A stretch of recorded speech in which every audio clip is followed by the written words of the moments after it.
fourth Sunday of Lent, which is the Sunday of rejoicing, reflected in all the colors and the environment of the liturgy. We are called to be happy and rejoice because the salvation that we are waiting is surely will come in Jesus, who will redeem us and will rise and bring us life. In our liturgy of the Word today, we just heard this wonderful story of the prodigal son. Usually, it's the title of the narrative. According to the Bible scholars, this is the best example of a perfect short story, a material in the New Testament. In very few lines, it has all the characteristics of a perfect short story. It has great characterization, a clear-cut plot that could evoke emotions, and then it ends up with redemption and an open ending. Those are the characteristics of a perfect short story. And you know, when this gospel is read, usually the preaching and the homily is focused on the younger son, the prodigal son who wasted his father's money. Or sometimes it is focused on the father who is so giving and compassionate, illustrating to us the person of God. But there is one person here that oftentimes is overlooked, but I want to focus on that person because his situation is more relevant to us. And many of us can connect very easily. It's the older brother. The older brother. This is another angle in looking at the story and his situation. We can easily connect because it is a common attitude towards God. So the party was starting already. You know, he was coming late from work or from meeting his friends. It was late already. It was dark. And from afar, he could hear music.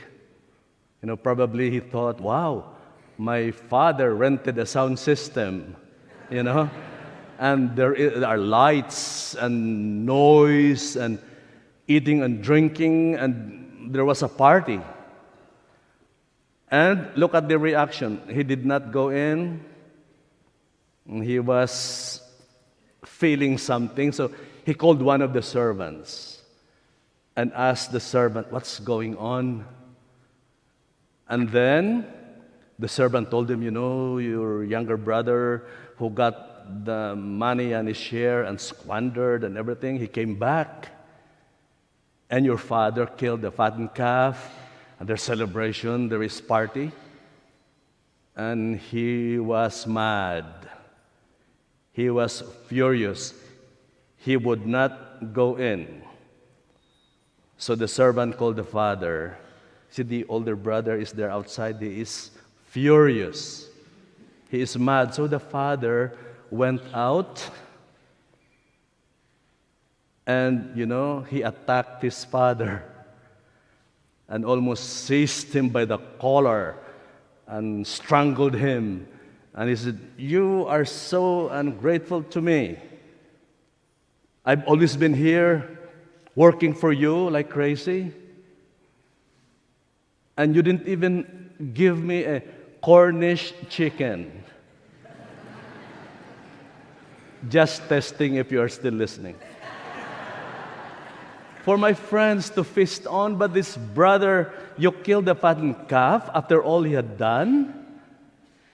And he was so mad. You are so ungrateful to me. And you know what the father must have answered? It's implied in the story.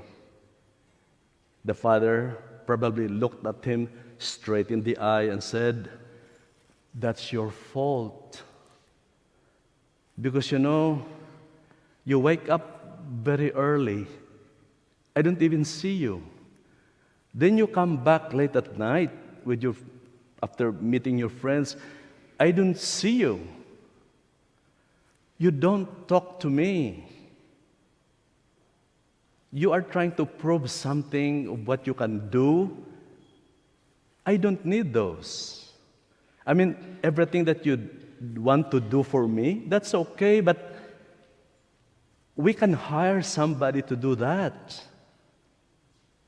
You have forgotten one thing very important. We are family. You are my son. I don't need what you will earn for me. If you feel having a party, you don't have to ask permission. You just do it. But you have been so far from me. You don't talk to me anymore. When you were young, after school, you were so excited, when you were a baby. But now that you have money, now that you have your friends, you have forgotten me. I don't need what you can produce for me. I need your heart because you are my son. You never treated me as a father. See, that is a very real situation for many of us. There was a parishioner who said, "Father, I do a lot. I do a lot for the church. I do a lot of ministry. But there's nothing inside. I cannot connect with God because you don't talk to Him. You seem to be very near, but you're really far from Him. You don't talk to your Father anymore." I learned this at a very young, first years of my priesthood, and I actually learned this from my father.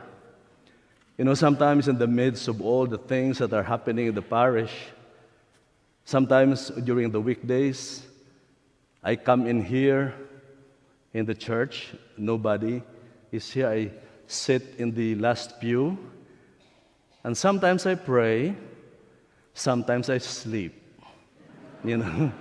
That's a secret.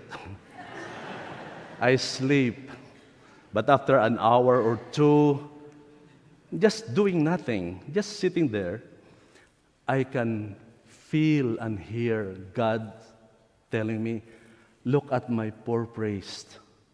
He is tired and he is sick, but at least he is with me. He is with me. He has dedicated this hour or two with me." That's how a father wants to be treated by family, sitting down with doing nothing. When we were children, my brother was 9, I was 7 and 5. We lived in a place where there was a river at the heart of it's a suburban place in the Philippines, and sometimes my father would tell my mother, the kids and I are going to, there's a river in the heart of the property. And my father would say, "I'm bringing the kids to the river." And my mother said, "What will you do there?" And then my father said, "Nothing. I just want to be with the kids." My father is quiet, we were noisy, but somehow we feel we are connecting. We are together. And I know my father was so happy. And that was the secret of my vocation and my understanding of spirituality and prayer. Just to be with the Father. Sometimes I'm called late at night to go to a sick call that's rainy and dark. And it's difficult because it's 1 o'clock in the morning. But as I drive, I feel deep in my heart that God is beside me, telling me, "You're okay. Go. You will be okay. That's how a father wants to be treated. To connect, that we are connected. He wants to listen to us in the midst of all our preoccupation in life. He wants, that's what a father is, that we put aside a time where we can sit down and tell him everything about what's going on in our lives, our failures, our successes. And the father is excited to hear those. That's what the older brother missed. At least the younger brother thought he had a father. But his older brother has a lesson to learn. His father wants his heart. Because we are family and you are my son. Okay, that's the end of the homily. As of now, we will listen now to, as promised, we'll listen to a video that will give us the first images of the parish center and the expansion of the church.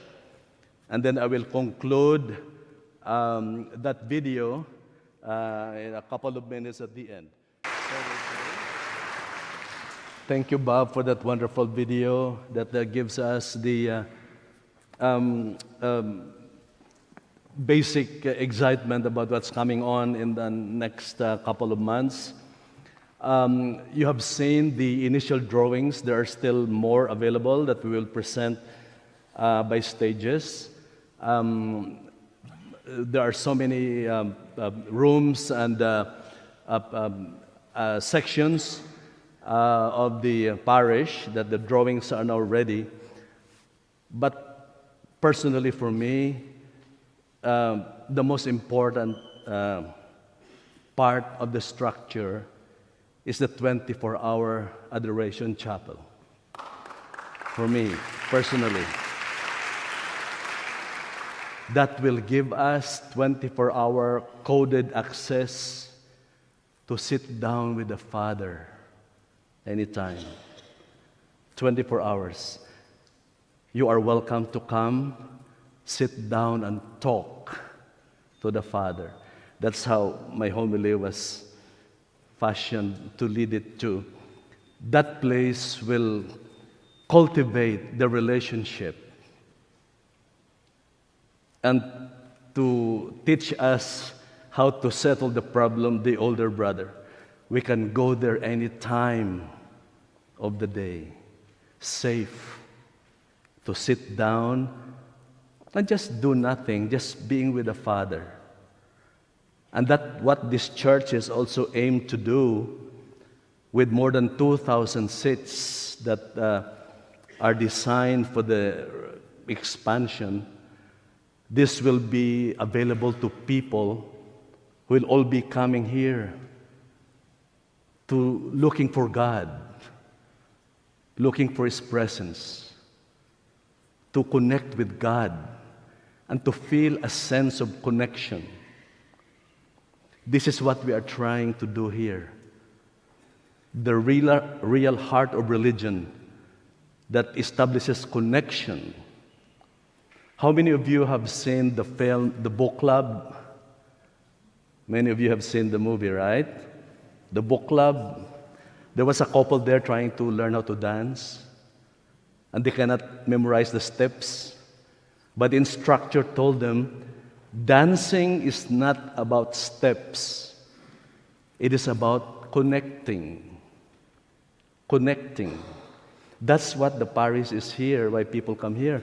They feel a sense of connection. They feel as if they belong here. This is my new home of my soul. I connect with God and connect with people. That is the overview of this whole construction process. And we really want to go into the very heart of our faith, that we sit down and connect with God, and in the process, connect with each other. So you're all welcome. Let's share in this wonderful legacy. By the time we finish the parish center and the expansion of the church with more than 2,000 seats, we will be the biggest church in the villages.